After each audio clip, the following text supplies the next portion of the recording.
जय हिंद मेरे प्यारे साथियों। तो आप लोगों का स्वागत है अपने यूट्यूब चैनल के एस क्लासेस में। तो बात करते हैं कि हम लोगों ने आपको बता दें कि 12th का ज्योग्राफी क्लास चालू की थी ऑब्जेक्टिव की, जिसमें वस्तुनिष्ठ प्रश्न में हम लोगों ने 1 से लेकर 8 तक की सारी ऑब्जेक्टिवों को देख चुके हैं।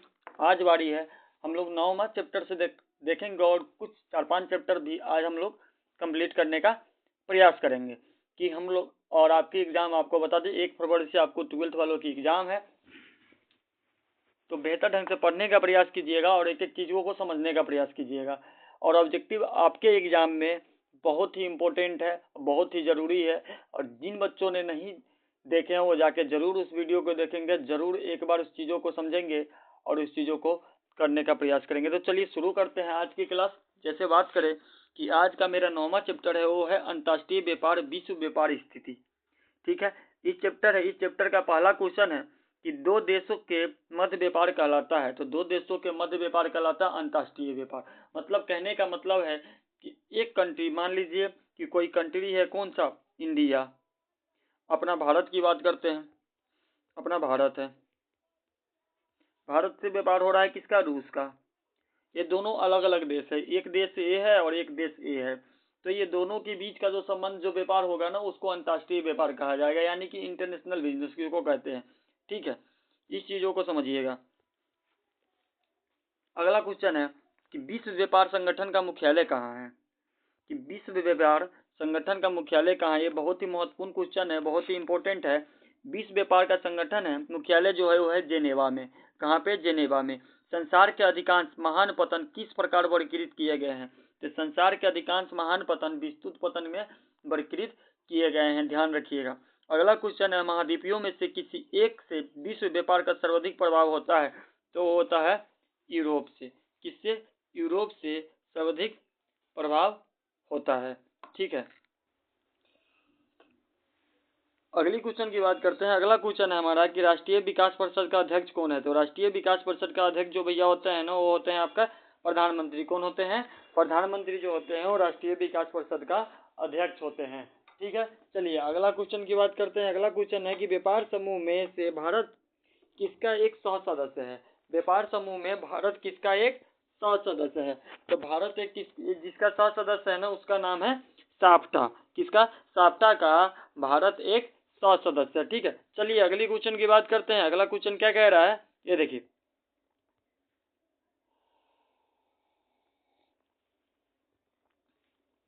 अगला क्वेश्चन है कि कोलंबिया और माजिल में किस फसल का उत्पादन सबसे अधिक होता है। तो होता है यहाँ पे कहता। ठीक है, किसका, कहता। आगे बात करते हैं, वन का सबसे बड़ा निर्यात देश कौन है। तो वन का सबसे बड़ा निर्यात जो देश है वो है मलेशिया। कौन है, मलेशिया वन का सबसे बड़ा निर्यात देश है। अगला क्वेश्चन है कि अंतर्राष्ट्रीय व्यापार कितने प्रकार के होते हैं। तो अंतर्राष्ट्रीय व्यापार 2 प्रकार के होते हैं। ठीक है, अगला क्वेश्चन है कि 1996 में कुल विश्व निर्यात को कितने प्रतिशत भाग सेवाओं का था। तो 25% भाग सेवाओं का था। ठीक है, चलिए अगला क्वेश्चन के देखते हैं। अगला क्वेश्चन क्या कह रहा है। अगला क्वेश्चन है कि समुद्र तट से दूर स्थल के पतन को क्या कहते हैं। तो समुद्र तट से दूर स्थल पतन को कहते हैं आंतरिक पतन। कौन सा पतन, आंतरिक पतन। ठीक है, अगला क्वेश्चन है कि आयात एवं निर्यात के बीच मूल्य का अंतर को क्या कहते हैं। आयात और निर्यात के बीच के मूल्य का अंतर कहते हैं व्यापार संतुलन। क्या कहा जाता है, व्यापार संतुलन। अगला क्वेश्चन है कि कौन इथोपिया की राजधानी है। तो अदीस अबाबा इथोपिया की राजधानी। याद रखिएगा, ये मोस्ट इंपोर्टेंट क्वेश्चन है, कई बार आपके एग्जामों में पूछे गए हैं। ठीक है, अगला क्वेश्चन देखते हैं। ओपेक का सदस्य नहीं है। तो ऑस्ट्रिया ओपेक का क्या है, सदस्य नहीं है। ये भी क्वेश्चन कई बार पूछा गया है। चलिए अगला क्वेश्चन, भारत किस व्यापारिक समूह का सह सदस्य है। तो साफ्टा व्यापारिक समूह का सह सदस्य है। ठीक है, याद रखिएगा, ये भी मोस्ट इंपोर्टेंट क्वेश्चन। ये क्वेश्चन रिपीटेड है, एक पीछे भी था और एक अभी भी है। चलिए अगले नंबर चैप्टर की बात करते हैं। तो अगला नंबर चैप्टर मेरा है मानव बस्ती। किसका, मानव बस्ती की चर्चा करते हैं। मानव बस्ती की बात करें तो जैसे कि किस प्रकार की बस्तियां सड़क, नदियां, नहरों के किनारे होती है। तो रेखीय बस्तियां सड़क, नहर, सड़क, नदियां और नहर के किनारे बसी जाती है। ठीक है, अगला क्वेश्चन है कलहारी मरुस्थल में कौन सी जनजाति निवास करती है। तो बूसमैन। कलहारी मरुस्थल में बूसमैन जैसे जनजाति निवास करते हैं। अगला क्वेश्चन है जल अभाव वाले क्षेत्र में किस प्रकार की बस्तियां पाई जाती है। तो जल अभाव वाले क्षेत्र में कोई बस्तियां नहीं पाई जाती है, क्योंकि जहां पर जल ही नहीं होगा वहां पर बस्तियां क्या करेगा भाई, सीधी सी बात है। अगला क्वेश्चन के आदिवासी की लघुत्तम इकाई है पल्ली।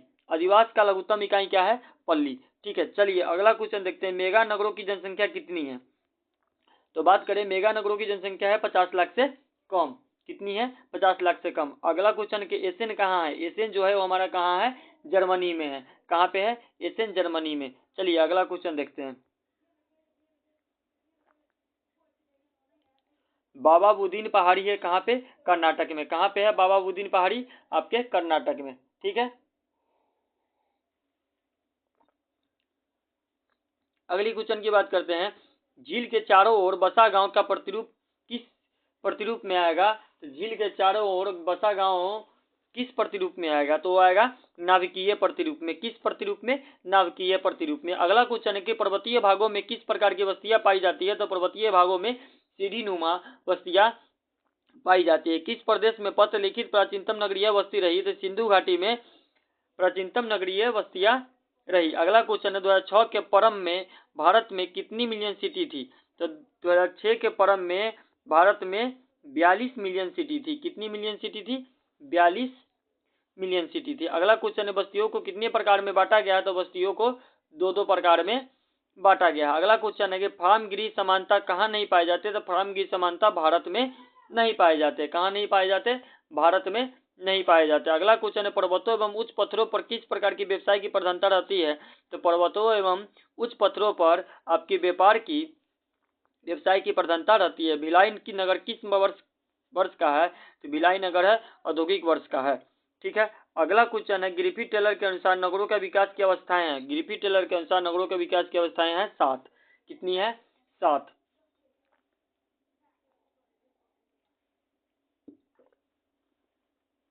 आते हैं आज के 11वें नंबर चैप्टर पे। 11वें नंबर चैप्टर की बात करते हैं। चलिए देखिए 11वां नंबर चैप्टर जो है मेरा वो है जनसंख्या वितरण घनत्व वृद्धि और संगठन। ठीक है, चलिए इसकी चर्चा करते हैं।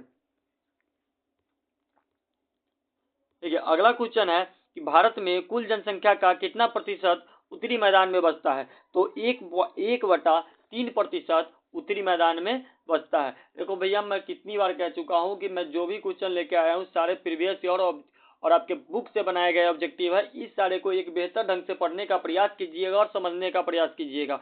और मैं लिख कर देता हूं ऑब्जेक्टिव आपको, जहां से अगर एक बुक से आपको 300 से 400 ऑब्जेक्टिव कराई जाती है वहां पर इतना आप खुद विश्वास बना सकते हो कि वहां से आपकी ऑब्जेक्टिव कहीं नहीं छूटेगी और कहीं नहीं जाएगी। सारी की सारी ऑब्जेक्टिव आएगी। ये चीजें का मैं प्रूफ आपको एग्जाम के बाद जब आपके एग्जाम में क्वेश्चन पेपर देखा जाएगा, हिस्ट्री का, ज्योग्राफी का, काव्य खंड का, इस सब क्वेश्चनों का जब देखा जाएगा तब मैं इसका प्रूफ दूंगा कि आया है या नहीं आया है। आपके सामने लाइव आकर पूरे प्रत्यक्ष रूप से इस चीजों का प्रूफ मैं आपके सामने दूंगा। वीडियो बाय वीडियो मैं आपको बता दूंगा कि हाँ ये क्वेश्चन आई थी या नहीं आई थी। ठीक है, तो चलिए अगले क्वेश्चन की बात करते हैं। नगरीय क्षेत्रों में प्रवासियों की जनसंख्या का अंश सर्वाधिक है। कहाँ पे? मुंबई में पर लोग ज्यादा प्रवास करते हैं, इसीलिए वहां पे संख्या क्या है? अधिक है।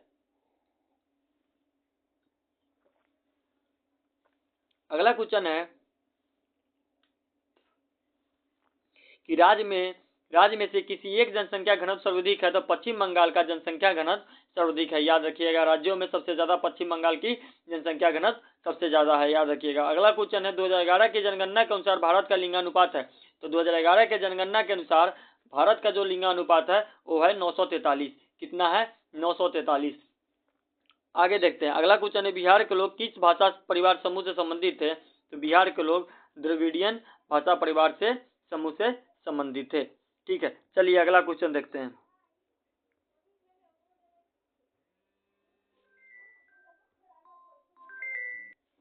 अगला क्वेश्चन है कौन आर्य भाषा वर्ग में नहीं आती?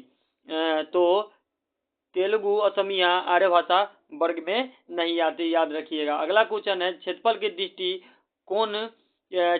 दृष्टि से भारत का सबसे बड़ा राज्य कौन है? तो क्षेत्रफल की दृष्टि से भारत का जो सबसे बड़ा राज्य है वो राज्य है आपका राजस्थान। अगला क्वेश्चन है कौन एक समूह भारत में विशालतम भाषाई है? तो भारतीय आर्य समूह भारत में विशालतम भाषाई है। अगला क्वेश्चन भारत में सबसे कम लिंगानुपात वाला राज्य है। तो भारत में सबसे कम हरियाणा लिंगानुपात वाला राज्य है। अगला क्वेश्चन, भारत में सबसे पहली जनगणना कब की गई? तो भारत में सबसे पहली जनगणना 1872 में की गई थी, याद रखिएगा। चलिए अगला क्वेश्चन देखते हैं, किस अवधि में जनसंख्या वृद्धि का ह्रास हुआ है? तो 1911 से 1921 तक की अवधि में जनसंख्या वृद्धि का ह्रास हुआ है। अगला क्वेश्चन, प्रजनक आयु वर्ग सीमा है? तो प्रजनक आयु वर्ग सीमा है 15 से 59 वर्ष तक। कितना? 15 से 59 वर्ष तक। अगला क्वेश्चन है कि भारत में कितने लोग कृषि पर आधारित है? तो भारत में 70% लोग कृषि पे आधारित है। अगला क्वेश्चन, भारत की जनगणना के अनुसार भारत के किस राज्य का जनसंख्या घनत्व न्यूनतम है? तो अरुणाचल प्रदेश की जनसंख्या घनत्व सबसे कम है, याद रखिएगा। सबसे ज्यादा कहाँ का था? पश्चिम बंगाल का, सबसे कम अरुणाचल प्रदेश का। ध्यान में रखिएगा इस चीजों को।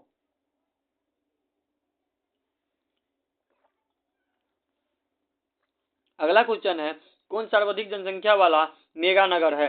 तो मुंबई को मेगा नगर कहा जाता है, तो सर्वाधिक जनसंख्या वाला मेगा नगर याद रखिएगा मुंबई है। अगला क्वेश्चन है कि 2011 की जनगणना के अनुसार भारत की साक्षरता प्रतिशत है? तो 2011 के जनगणना के अनुसार भारत का साक्षरता प्रतिशत जो है 74.04% है। कितना? 74.04% है। चलिए अगली क्वेश्चन देखते हैं, अगला चैप्टर का के क्वेश्चनों को देखते हैं।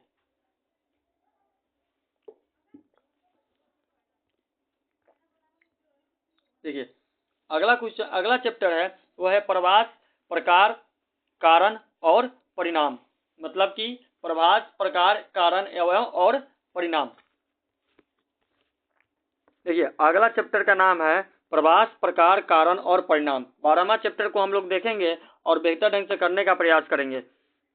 चलिए पहला क्वेश्चन इसका है, कौन सा भारत में पुरुष प्रवास का मुख्य कारण है? तो काम और रोजगार भारत में पुरुष प्रवास का मुख्य कारण है। यानी कि पुरुष प्रवास कहने का मतलब ये हुआ कि कोई भी व्यक्ति अपने राज्य और अपने घर छोड़कर कहीं और जाता है, काम करता है, उसको कोई भी पुरुष, उसको पुरुष प्रवास कहा जाता है। किस लिए जाता है? काम और रोजगार को लिए। अगर आपके यहाँ काम और रोजगार ना मिले तो आप बाहर जाना ही बेहतर समझोगे, इसीलिए इसी को पुरुष प्रवास कहा जाता है। अगला क्वेश्चन, कौन पर्यटक नगर है? तो नैनीताल पर्यटक नगर है, याद रखिएगा। अगला क्वेश्चन है, किस राज्य में सर्वाधिक संख्या में प्रवासी रहते हैं? तो महाराष्ट्र में सर्वाधिक संख्या में प्रवासी रहते हैं। अगला क्वेश्चन बात करते हैं कि भारत में प्रवास में कौन सी एक धारा पुरुष प्रधान है? तो है ग्रामीण और नगरीय। कौन? ग्रामीण और ग्रामीण से नगरीय। यानी कि प्रवास गांव से शहर की तरफ जाना। अगर आपके यहाँ रोजगार नहीं है तो आप क्या करोगे? नगर से आप कहाँ जाओगे? शहर की तरफ ही जाओगे ना। तो ये चीजें हैं। चलिए अगला नंबर क्वेश्चन देखते हैं। अगला क्वेश्चन है कि कौन सा नगर गंगा नदी का प्रमुख प्रदूषक है? तो वाराणसी गंगा नदी का प्रमुख प्रदूषक है। एक स्थान से दूसरे स्थान पर लोगों का स्थानांतरण क्या कहलाता है? तो एक स्थान से दूसरे स्थान तक लोगों का स्थानांतरण प्रवास कहलाता है। ठीक है। अगला क्वेश्चन, भारत में कौन से पड़ोसी देश की सबसे अधिक प्रवासी आए? तो वो आए बांग्लादेश। कौन सबसे देश अधिक प्रवासी आए थे? तो बांग्लादेश। ठीक है। अगला क्वेश्चन,